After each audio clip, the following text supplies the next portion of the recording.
আজি সন্ধিয়া সময়ত অকণ ওলাই গৈছিলোঁ, ঘূৰি আহোঁতে বৰণী খুৰীক পালোঁ নহয়। মই বোলো ভনীয়েকৰ ঘৰৰ পৰা আহিলে গৈছেগৈ, খুৰীক মাত দিলোঁ, খুৰী বোলো ভণ্টিৰ ঘৰৰ পৰা আহিলে। কৈছে নাই ক'ৰ তালৈ যাবি, এই আমাৰ মানে এওঁলোকৰ সি ভনীয়েকৰ ল'ৰাটো ডিটেনশ্যন পালে নহয় এইবাৰ, একে তাৰপৰাহে আহিছোঁগৈ আৰু।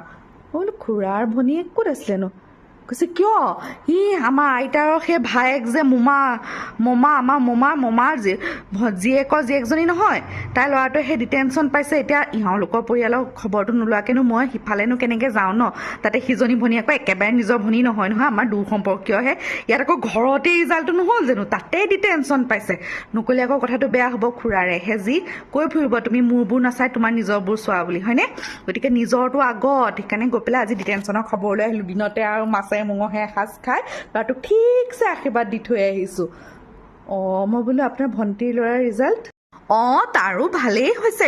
সি মানে সেই হায়াৰ ছেকেণ্ড ডিভিজন পাইছে। মানে ভণ্টি মানে কি আৰু মোৰ দূৰ সম্পৰ্কীয় ভণ্টিহে, যাম আৰু লাহে লাহে আৰু ন। আজি এইটোকে খাই আহিলোঁ।